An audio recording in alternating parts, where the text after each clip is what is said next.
କାରଣରେ ନାହାନ୍ତି ମାନେ ଜଣେ ଜଣେ ଓସ୍ତାଦ ମାଷ୍ଟର ବହୁତ ଛାତ୍ର କଲେଣି ଆମକୁ ପ୍ରଶ୍ନଟିଏ ପଚାରିଲା ବେଳକୁ 3 ଥର ଭାବିବାକୁ ପଡୁଛି। ହ୍ୟାଲୋ ହ୍ୟାଲୋ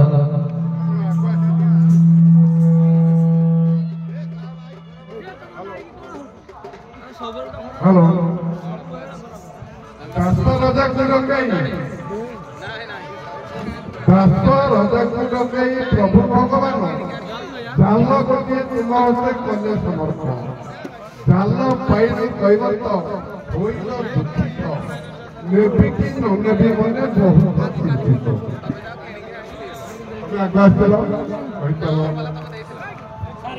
ଆଜ୍ଞା ଦାସ କୈବର୍ତ୍ତକୁ ଯେତେବେଳେ ଭଗବାନ ଗୋଟିଏ ଜାଲ ଦେଲେ ସେ ଜାଲଟା କଣ କରିବା ପାଇଁ ଦେଲେ ପ୍ରଥମେ ଆମକୁ ବୁଝିବାକୁ ପଡିବ। ଜାଲ ନେଇ ତୁମେ ବୃତ୍ତି ବ୍ୟବସାୟ କରିବ ମୀନ ମାରିବ ତେଣୁ ମୀନ ମାରିବା ଆଜ୍ଞା ହଉଛି ମହାପାପ। ତେଣୁ ମୁଁ ଜୀବ ହତ୍ୟା କରି ମହାପାପରେ କାହିଁକି ପାପୀ ହେବି ବୋଲି ଭଗବାନଙ୍କୁ ମନା କରିଦେଲେ ଦାସ କୈବର୍ତ୍ତ ନା ଆଜ୍ଞା ମୁଁ ଏ ଜାଲ ନେଇପାରିବି। ଆଜ୍ଞା ଆଜ୍ଞା ଦାସ ରାଜାକୁ ଯୋଉ କୈବର୍ତ୍ତ ଦେଲେ ଜାଲ ସେ ପ୍ରଥମେ ଥିଲା ସ୍ୱର୍ଣ୍ଣର ଜାଲ। ତେଣୁ କୈବର୍ତ୍ତକୁ ଯେତେବେଳେ ଦେଲେ କୈବର୍ତ୍ତ କହିଲା ପ୍ରଭୁ ମୁଁ ତ ଧୀବର ଲୋକ ଏଇ ଯୋଉ ସ୍ୱର୍ଣ୍ଣ ଜାଲଟା ଦେଇଛ ୟାକୁ ଚୋର ଡକାୟତ ଲାଗିବେ ବା କାଲି ଯଦି ଖଣ୍ଡେ ଭାଙ୍ଗିଯିବ କୌଣସି ପ୍ରକାର ମୁଁ ଆଉ ଲଗେଇବାର ସାମର୍ଥ୍ୟ ନଥିବ ମୋ ପାଖରେ। ତେଣୁ ଏ ସ୍ୱର୍ଣ୍ଣର ଜାଲ ମତେ ଦିଅନ୍ତୁ ନାହିଁ ଏଥିରେ ମୁଁ ବ୍ୟବସାୟ କରିବି ନାହିଁ ମତେ ଗୋଟେ ଛଣପଟର ଜାଲ ଦିଅନ୍ତୁ। ସେଇଦିନ ଠାରୁ ଆଜ୍ଞା ଛଣପଟର ଜାଲଟିଏ କୈବର୍ତ୍ତକୁ ଦେଲେ। ବହୁତ ବହୁତ ବଢିଆ କଥା ସେଇଟା ଥିଲା ତାଙ୍କର। ଆଜ୍ଞା ଦାସ ରଜାକୁ ଡକାଇ ପ୍ରଭୁ ଭଗବାନ ନବ ବସ୍ତ୍ର ଗୋଟିଏ ତୁମ ହସ୍ତେ କଲେ ସମର୍ପଣ ନବ ବସ୍ତ୍ର ପାଇଣ କୈବର୍ତ୍ତ ହୋଇଲ ହରସ ବହୁବାର ସ୍ତୁତି କଲା ବସି କହୁ ଦାସ। ଏ ସ୍ତୁତିଟି କଣ ଆଜ୍ଞା ବନ୍ଦ ଶ୍ରୀ ଜଗନ୍ନାଥ ହେ ପ୍ରଭୁ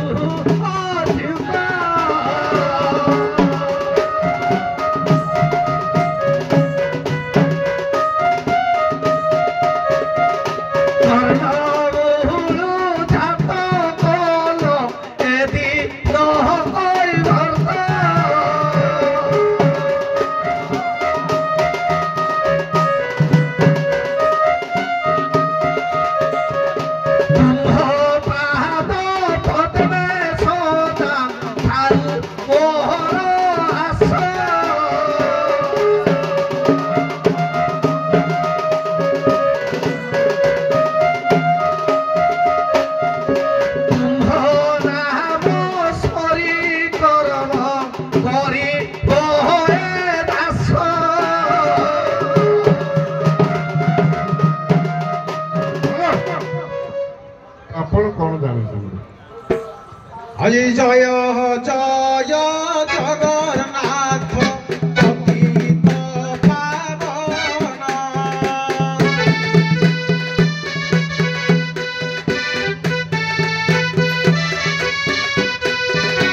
ଅଗତିର ଗତି ପ୍ରଭୁ ତୁମେ ଭଗବାନ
ତମେ ଆଗ ଆସିଲ ରାଧା ସୁନ୍ଦରୀ ତମ ଦି ଜଣଙ୍କ ଭିତରୁ ସତୀ କିଏ? ଭାଇ ଆସିଛନ୍ତି କଣ ଅଛି କିଏ ସତୀ? ତମେ ସତୀ? କୋଉଠି କୁହ? ସାର୍ ସତୀ ସତୀ ତମେ? ଆଜ୍ଞା ସତୀ। ଦର୍ଶକ ବନ୍ଧୁ ଶାସ୍ତ୍ର କାଟିଦେଲା ସାର୍ ଟିକେ ଅନ୍ୟ ମଣିଷ କହୁଛି ମୁଁ ନା କେମିତି ଚଲେଇବି? ଜଣେ ମୋ ପଛକରେ ଫୁସୁର ଫସର ହେଲେ ଚଲେଇ ହବ? ମାଇପ କଥା ପାଣ ବାରତା ତାକୁ ନ କହିବ କାନେ ହଁ କରୁଥିବ ହୁଁ କରୁଥିବ ଧ୍ୟାନ ରଖିଥିବ ମୁଁ ତ ତମ ଆଡେ ଧ୍ୟାନ ରହିବ ହେଲା। ଠିକ ଅଛି ରାଧା ସୁନ୍ଦରୀ ତମେ ସତୀ? ନା ଆଜ୍ଞା ଶାସ୍ତ୍ର କାଟିଦେଲା। ଏକଳି ଯୁଗରେ ଗ୍ରହ କରିବାର ଲେଖୁନାହିଁ ଚାରି ବେଦ କଳି ଯୁଗ ନାରୀ ମାନକୁ ଛୁଇଁଲେ ଆଇସ ଥାଉ ଥାଉ ବଧ। ସତୀ ନୁହେଁ ତୁମେ ବେଳୁ ହୁଁ ବିଟପି କୁଟୁମ୍ବରେ ନାହିଁ ସୁଖ ନାଗ ବୈଶ ଦେବା ଚୂଡ଼ାନ୍ତ ନୁହଇ ମରନ୍ତି କୁଟୁମ୍ବ ଯାକ। ଏଟା ମୁଁ ଲେଖିଛି ନା ମୋ ବାପା? ନା। ତାପରେ ଆଉ ଗୋଟେ ରାଧା ସୁନ୍ଦରୀ ବାଲ୍ୟ କଥା କହିବନି ତେଣୁ କୋଉ ଦିନ କୃଷ୍ଣଙ୍କୁ ବାହାଇ ପଡିକି ସଂସାର ପାଇଁ କଣ ରଖିଲ? ଆଜ୍ଞା କୃଷ୍ଣଙ୍କୁ ବିଭାଘର ହେଇ ସଂସାରକୁ ଶାସ୍ତ୍ର ମତ ଦେଉଛି ତାର ବି ଆଜ୍ଞା ସନ୍ତାନ ଛାଡ଼ିଛି ସେ ମୃତ୍ୟୁରେ ସଂସାରରେ ତାର ଅଛନ୍ତି। କଣ ଜାଣିଛ? ଭଗବାନ କୃଷ୍ଣକୁ ବାହା ହେଲା ପରେ ରାଧା ଭଗବାନଙ୍କୁ ନିଜେ ଅଭିମୁଖରେ କହିଥିଲେ କହିଲେ ପ୍ରଭୁ ସଂସାର ସୁଖ ପାଇଁ ଏ ସଂସାରଟା ମଙ୍ଗଳମୟ ହେବ ଏବଂ ଆପଣଙ୍କର ସଦାସର୍ବଦା ଆଶୀର୍ବାଦ ଥିବ ସଂସାର ପ୍ରତି। ଏ ଭୂତ କାଳି କାଳେ ରାଧା କୃଷ୍ଣ ବିବାହ ହେଲେ ସଂସାର ପୁରା ଧାରି ଗୋପତର ଥିଲେ। ଠିକ ଅଛି ରଖିଛ କି ନାଇଁ? ଆଚ୍ଛା ରାଧା ରାଣୀ ସତ କହିବ ଚନ୍ଦ୍ର ସେନା ତମର କଣ? ପତି ଆଚ୍ଛା କୃଷ୍ଣ ଉପପତି ଉପପତି। କୃଷ୍ଣ ଗଲେ ମଥୁରାକୁ ଦିନେ ନା ଫେରିଲେ ଗୋପପୁରକୁ ରାଧିକେଲ ଝୁରି ମଲ ତୁମେ ତାକୁ ରାଧିକେଲ। ତମେ ଝୁରିକି ବିରହରେ କାନ୍ଦିଛ ଏ କାନ୍ଦଣାଟି କଣ କିଲୋ ମା? ଆହେ ପ୍ରାଣନାଥ ମୋତେ କହିଲ କି ଛାଡ଼ି ଏ ନବ ଯୌବନ ମୋର ଯାଉଛି ସରି।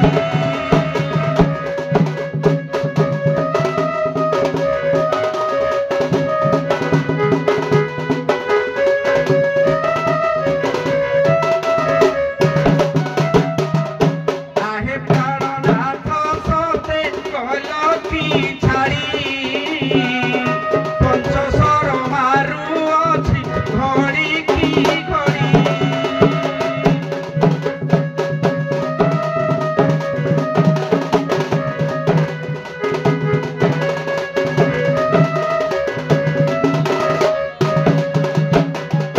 এ নব যৌবন মোর এ নব যৌবন মোর যাଉଛି সরি।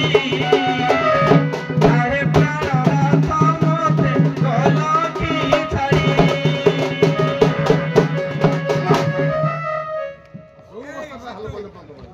ତମେ ଶୁଣିଛ ଯାତ୍ରା ଦେଖିଲ ରାଧା ସୁନ୍ଦରୀ ଆଜ୍ଞା ଆଜ୍ଞା ଚନ୍ଦ୍ରସେନା ତମର କଣ?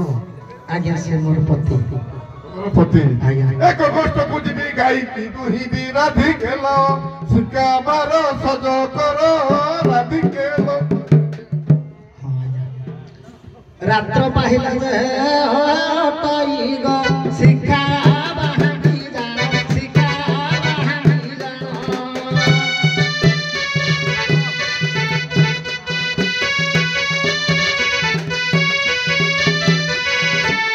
ଚନ୍ଦ୍ରସେନା ହସ୍ତେ ଗୋପିକା ଯେ ଅଟେ କଲ ବେଲାଣ। ଦୁଇ ରାଧା ବସି ପଡ ତମ ଭିତରେ କିଏ ସିଆଣିଆ ଗୌରୀ ଗୌରୀ ଡାକ ତମ ଭିତରେ କିଏ ସିଆଣିଆ ଗୌରୀ ବସ ଡାକ ସିଆଣିଆ ଗଲ ଗଲ ଗୌରୀ ଗୌରୀ ଏଇ ଇଆଡେ ଆସ କିଏ ସିଆଣିଆ ଗୌରୀ ଗୌରୀ? ସୁଲେପାଳ ସଖୀ ହଉ ରାଧା ସୁନ୍ଦରୀ ଇଆକୁ ଆମ ପଚାରୁଛି ସେ ଆସୁ ତମେ ସିଆଣିଆ ଗୌରୀ ଗୌରୀ? ସୁଲେପାଳ ସଖୀ ଶୁଣ ଦିନେ ବ୍ରହ୍ମା ଯଜ୍ଞ କରିବା ପାଇଁ चारि जन सधवा नारी की जोगाड़ कले किए किए सावित्री इंद्राणी पार्वती लक्ष्मी किंतु सावित्री आसबार विलंब कले विलंब करने द्वारा ब्रह्मा कहले इंद्र तुम गल कौठ गोटे झील आण से जाकि तुम गौड़ साई झीलटी आଣିले ताको शुद्धपत करके बाहाले बाहाला पर ता नांती कौन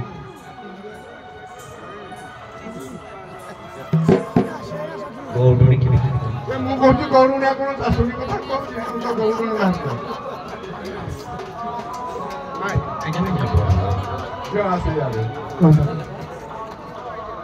ଇଏ ବ୍ରହ୍ମା ଯଜ୍ଞ କରିବା ପାଇଁ ଚାରୋଟି ସଧବା ନାରୀ ଯୋଗାଡ଼ କଲେ କିଏ ସାବିତ୍ରୀ ଲକ୍ଷ୍ମୀ ପାର୍ବତୀ ଇନ୍ଦ୍ରାଣୀ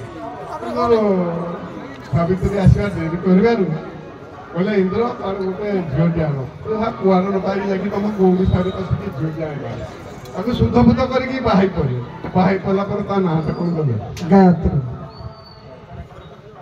ହଉ ଯାହା ଜାଣିଥିଲ କହିଲ ଏଟା ଥିଲା ତାଙ୍କ ଆଚ୍ଛା ଝିଅ ସତ କହିବୁ କହିବୁ ଧରିକି ହଁ କି ନାହିଁ କହୁନୁ ଆଜ୍ଞା ତ ମାରାଣେ ଆଚ୍ଛା ଝିଅ ତମର ଗାଈ ଅଛନ୍ତି ଅଛନ୍ତି ତମ ଗାଈଟା ଷଣ୍ଢ ଅଛି ଅଛି ଟିକେ ଷଣ୍ଢ ବନ୍ଦଣାଟା ପଢ଼ିବୁ ବସ୍ତୁମତ ଧରଣୀ କୁ ନମସ୍କାର କରି ଆଦି ମନ୍ତ୍ର ମନ୍ତ୍ର ପୁଣି ମାତା କପିଳା ବୋଲି ମନରେ ସୁମରି ଆଦି ମନ୍ତ୍ର ମନ୍ତ୍ର ପୁଣି ବୃଷଭ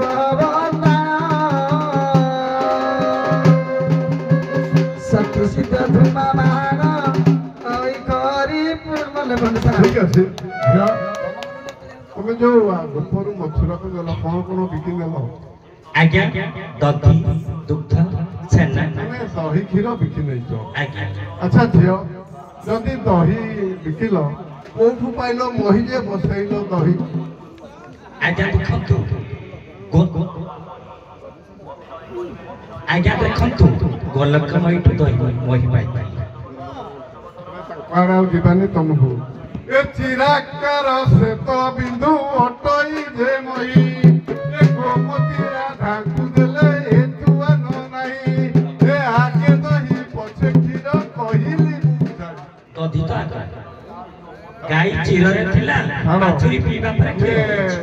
ରାଧା ସୁନ୍ଦରୀ ଯାହା ହଉ ଆଜି ଆମ ଦଣ୍ଡଗୁରୁ ଆମକୁ ଯୋଉଠି ନେଇକି ଠିଆ କରୁଛନ୍ତି ଆଉ ବାଲିଯାତ୍ରାର ବହୁତ ଦର୍ଶକ ବହୁତ ଦଣ୍ଡପ୍ରେମୀ ଆମେ ଆସ୍ତେ ଆସ୍ତେ ସମସ୍ତେ ଦଣ୍ଡଟାକୁ ସରଳୀକରଣ କରିବା ଲୋକଙ୍କର ଧାରଣା ଦଣ୍ଡ ଭଣ୍ଡ ନା ସେଇଟା ନୁହଁ ଆଜି ଦର୍ଶକ କେତେ ନିରବରେ ମୁଁ 50,000 ମଞ୍ଚ ଗଲିଣି ଅନୁଗୁଳ ଜିଲ୍ଲା ଢେଙ୍କାନାଳ ଜିଲ୍ଲା ଦିଟାଙ୍କର ଅଧ୍ୟକ୍ଷ ତଥା ଢେଙ୍କାନାଳର ସଭାପତି 50,000 ମଞ୍ଚ ଗଲିଣି ଆଉ ଏ ମଞ୍ଚ ଅନ୍ୟତମ ଆଜି ଯୋଉ ଯୋଡ଼ି କଳାକାର ସବୁ ଅଛ ମୁଁ କମିଟିର ବାମାନଙ୍କୁ ଅନୁରୋଧ କରିବି ଯେ ଯଦି ଦଣ୍ଡ କରିବା ଦର୍ଶକ ଦେଖିଲା ଭଳିଆ କରିବା ଆଉ ଗୋଟେ ବୁଢା ଦାମୁରି ସାଙ୍ଗରେ ଏଡ଼ିକି ଟିକେ ଦାମୁରି ମନେ ଯେ ହଳ ଯିବ କି ହଳ ଯିବନି ଅନ୍ୟମାନ ଦିନ ଦିନେ ଦଣ୍ଡ ହଉଥିଲା ଆଜି ଦର୍ଶକ ମାନେ ବି ଗଲେ କଥା ହେବେ ଯେ ନାଇଁ ନାଇଁ ଆଜି ବହୁତ ବହୁତ ଭଲ ହେଲା ଏଇଟା କାହାର ବାହାଦୁରୀ ଦଣ୍ଡଗୁରୁଙ୍କର ବାହାଦୁରୀ ଆଉ ଆମ ସମ୍ପାଦକ ବ୍ରହ୍ମାଙ୍କର ବାହାଦୁରୀ ବୁଝିଲେ କି ନାଇଁ ମୁଁ ଆସୁଛି କୁଣିଆ ଭଳିଆ ଯାଉଛି କୁଣିଆ ଭଳିଆ ଦର୍ଶକ ବନ୍ଧୁ ଏ କହିବା ବୁଲିବା ଭିତରେ ଯଦି କିଛି ତ୍ରୁଟି ଥାଏ ଆପଣ ଭାବିବେ ଆମ ବ୍ଲକର ଗୋଟିଏ ପୁଅ କହୁଥିଲା ଆଉ ମୁଁ ବ୍ରହ୍ମାଙ୍କୁ ଅନୁରୋଧ କରିବି କିଛିଟା ପ୍ରାଇଜ ଅଛି ଆଚ୍ଛା ଆଜ୍ଞା ଦଣ୍ଡଟା ଯୋଉ ଆଗରୁ ପୁରୁଣା କାଳିଆ ଦଣ୍ଡ ଥିଲା ସେଇପରିଆ କାହିଁ ଆଉ ହଉଛି ଏତେ ସବୁ ଯାହା ଲୋକ କହୁଛନ୍ତି ପୁରୁଣା କାଳିଆ ଯେମିତି ଦଣ୍ଡ ହଉଥିଲା ସେ ଦଣ୍ଡ ଶୁଣିବା ପାଇଁ ତାର ଶୈଳୀ ଯେମିତି ଥିଲା ପୁରୁଣା କାଳିଆ ଲୋକ ତ ଶୀତରେ ଗୋଟେ ଗାମୁଛା ଧରିଥିଲେ ତମେ କିଏ ସୁନ୍ଦର ମଫଲର ପିନ୍ଧିଛ ଯୁବତା କାହିଁ ଶୁଣନ୍ତୁ ଗୋଟେ କାମ କର ମୁଁ କମିଟି ବାମାଙ୍କୁ ଅନୁରୋଧ କରିବି ଆସନ୍ତାକୁ ଆମେ ଆସିବୁନି ଆପଣଙ୍କୁ ଡାକିବେ ଏଠି ଜଜମେଣ୍ଟ କରିବେ କଣ ହଁ କି ନାହିଁ ଦର୍ଶକ ବନ୍ଧୁ ହଁ ଯଦି ଆମେ ଯାହା କହିଲେ ଆପଣ ମାନଙ୍କୁ କହିଲେନି ଦର୍ଶକ ବନ୍ଧୁ ମାନଙ୍କୁ ଅନୁରୋଧ କରିବା ବା କମିଟି ମାନଙ୍କୁ ଅନୁରୋଧ କରିବା ଦେଖିବା ଠିକ ଅଛି ଶୁଣନ୍ତୁ ହଁ କାଲି ହବ ଆମର ତ ପୁଣି କାଲି ଦିନଟା ଅଛି।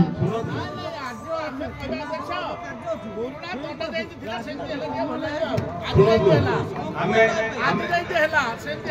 ନାଇଁ ନାଇଁ ଆମେ ସମସ୍ତଙ୍କର ମତ ନଉଛୁ। ଦେଖନ୍ତୁ ଏତେ ଗପନି ସମୟ କହିଛୁ 1 ମିନିଟ କି ଯାଉଛି 140 160 ଟଙ୍କା। ଶୁଣନ୍ତୁ ଆପଣ ମାନେ ଯୋଉ ମତ ଦଉଛନ୍ତି ଇଏ କଳାକାରଙ୍କର ଭବିଷ୍ୟତ, କିନ୍ତୁ ଅଯଥା ମତ ଭବିଷ୍ୟତ ନୁହଁ, ଯଥାର୍ଥ ମତ ତାଙ୍କ ଭବିଷ୍ୟତ।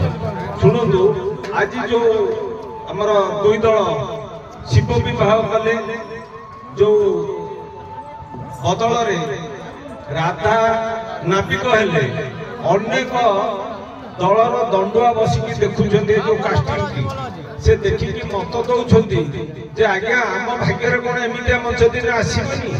ମୁଁ କହିଛି ବାବୁ ଆସିବ, ଅପେକ୍ଷା କର। ନା ସାର୍ ଆପଣ ତ ସବୁ ସାରିଦେଲେ ଆଉ।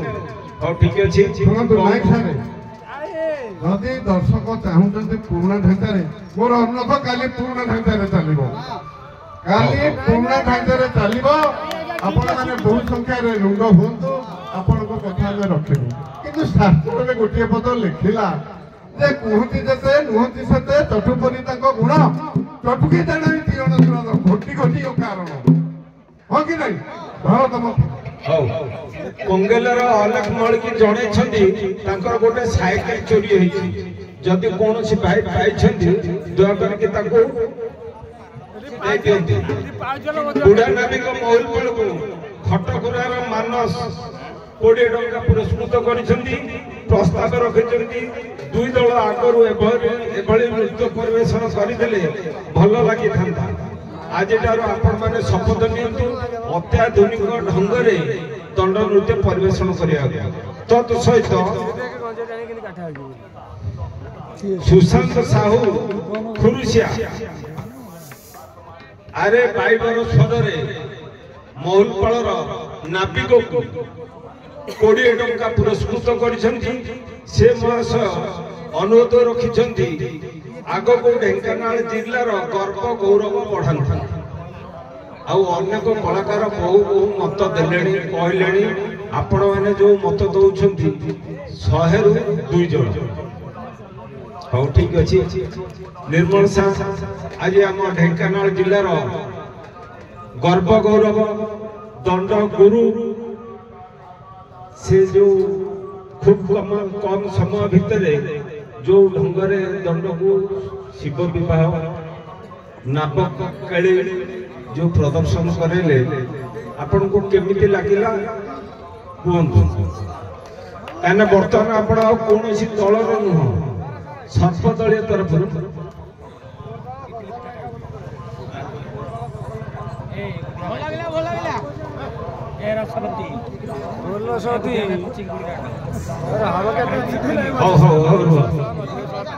ବର୍ତ୍ତମାନ ଜିଲ୍ଲାର ପୁଅ ତୁମେ, ଜିଲ୍ଲାର ଦଣ୍ଡ କଳାକାର ଦର୍ଶକ ମାନଙ୍କ ପାଇଁ ଆପଣଙ୍କର କଣ ଯଥାର୍ଥ ବାକ୍ୟଟିଏ କୁହନ୍ତୁ।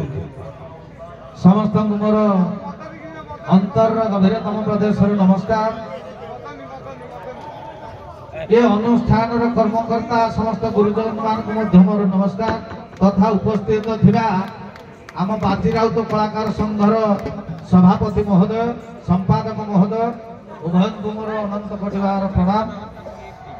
ଏ ଦଣ୍ଡ ନୃତ୍ୟ ବହୁ ବର୍ଷ ହେଲା ଏଠି କଳା ପରିବେଷଣ ଚାଲିଛି, ଅନେକ କଳାକାର ଆସିଛନ୍ତି। ଆମ ଏ ଢେଙ୍କାନାଳର ଯୋଉ ପାର୍ଟିମାନେ ସବୁ ଆସି ଯୋଗଦାନ ଦେଇଛନ୍ତି, ଏହା ଆମର ସୌଭାଗ୍ୟର କଥା। କାରଣ ଆମ ଢେଙ୍କାନାଳ କଳାକାରମାନଙ୍କୁ ଆମେ ପ୍ରେରଣା ଦେବା ହେଉଛି ଆମର ନିହାତି କର୍ତ୍ତବ୍ୟ। କାରଣ ସେମାନେ ମଧ୍ୟ ସୁଦୃଢ଼ ହୋଇ ଅନ୍ୟ ଜିଲ୍ଲାରେ ଯାଇ କଳା ପରିବେଷଣ କରନ୍ତୁ, ଏ ଜିଜ୍ଞାସା ଆଉ ଏ ପ୍ରେରଣା ଆମେ ନିଶ୍ଚିତ ଭାବରେ ସମସ୍ତେ ଯୋଗାଇ ଦେବା, ଏହା ହେଉଛି ସାଧୁବାଦର କର୍ତ୍ତବ୍ୟ। ବାକି ହେଲା ଏ ଯୋଉ ଦଣ୍ଡ ନୃତ୍ୟ ଆଜିର ସୁଆଙ୍ଗ, ମତେ ବ୍ରହ୍ମା ସାର୍ ଆମର କହିଲେ ନା ସାର୍ ଯାହା ହେଲେ ଗୋଟେ କରିବା, ଶିବ ବିବାହ କରିବା। କିନ୍ତୁ ଆମ ମହୁଲପାଳର ପୁଅମାନେ ସମସ୍ତଙ୍କୁ ମୁଁ ପଚାରିଥିଲି, ତାଙ୍କ ପରିଚାଳକ ମହୋଦୟଙ୍କୁ କହିଲି, ସେ କହିଲେ ସାର୍ ଏତେ ଦୂର ସମ୍ଭବ ହେଇପାରିବନି। ମୁଁ କହିଲି ଯେତିକି ସମ୍ଭବ ହବ ଆମେ ନିଶ୍ଚିତ ଭାବରେ ପରିବେଷଣ କରିବା। ଆମ ସଂଘର ସଭାପତି ଆଜ୍ଞା ବହୁ କାମ ଥିଲେ ବି ମଧ୍ୟ ଏ ଜାଗାକୁ ଆସି ଆମ ସହିତ ସହଯୋଗର ହାତ ବଢେଇଛନ୍ତି। ତେଣୁକରି ମୁଁ ତାଙ୍କୁ ବେଶୀ ଧନ୍ୟବାଦ ଦେବି। ଏତେ ବୟସରେ ଏ ରାତିରେ ଆସିକି ଆମମାନଙ୍କ ଗହଣରେ ଏମିତି ରାତି ଅନିଦ୍ରା ହୋଇ ରହି ଦିନ କାଳ କଟେଇବା ବଡ଼ ଅସୁବିଧାର ବିଷୟ। ତେଣୁ ଭଗବାନଙ୍କ ପାଖରେ ନିବେଦନ କରୁଛି ତାଙ୍କର ସୁସ୍ଥ ନିରାମୟ ଜୀବନ ଯାପନ ହେଉ। ତତ୍ ସଙ୍ଗେ ସଙ୍ଗେ ଏ କଳାକାର ମାନେ ଯୋଉ ଚାହୁଁଛନ୍ତି ଆପଣ ମାନେ ସମସ୍ତେ କଳାକାରକୁ ଉପଭୋଗ କରିବା ପାଇଁ, କାଲି ନିଶ୍ଚିନ୍ତ ଭାବରେ ସଖୀ ଏବଂ ନାବିକ ଉଭୟଙ୍କର ପ୍ରତିଟି ବାକ୍ବିତଣ୍ଡା ଯେମିତି ପୁରାତନ ଶୈଳୀରେ ଚାଲିଥିଲା ତାହା ଆମେ ସମସ୍ତେ ପରିବେଷଣ କରିବୁ। ଆପଣମାନେ ନିଶ୍ଚିନ୍ତ ଭାବରେ ବହୁଳ ପରିମାଣରେ ଯୋଗଦାନ ଦେଇ ଏ ଅନୁଷ୍ଠାନକୁ ସାଫଲ୍ୟ ମଣ୍ଡିତ କରିବା ହେବେ। ତେଣୁ ଆମେ ଦୁଇ ଦଳ ଯାକ କଥା ରଖୁଛୁ, କାଲି ପୁରାତନ ଢାଞ୍ଚାରେ ଏଠି ଦଣ୍ଡ ହବ। ଆପଣମାନେ ନିଶ୍ଚିନ୍ତ ଭାବରେ ଉପସ୍ଥିତ ରହି ଏ ଦଣ୍ଡ କଳାକୁ ଉପଭୋଗ କରିବେ। ଆଉ ଯଦି କହିବା ବୋଲିବାର ଉଭୟ କୂଳର କିଛି ତ୍ରୁଟି ଥାଏ, ଏ ଅନୁଷ୍ଠାନର ଯଦି କିଛି ମଧ୍ୟ ତ୍ରୁଟି ଥାଏ, ଆପଣମାନେ ନିଶ୍ଚିନ୍ତ ଭାବରେ ଆମକୁ କ୍ଷମା ଦେବେ। ଅପେକ୍ଷା କରନ୍ତୁ କାଲିର ଦିନକୁ। ନିଶ୍ଚିନ୍ତ ଭାବରେ ଆପଣମାନଙ୍କର ମନ କିଣିବା ପାଇଁ ଆମେ ପ୍ରଚେଷ୍ଟା କରିବୁ।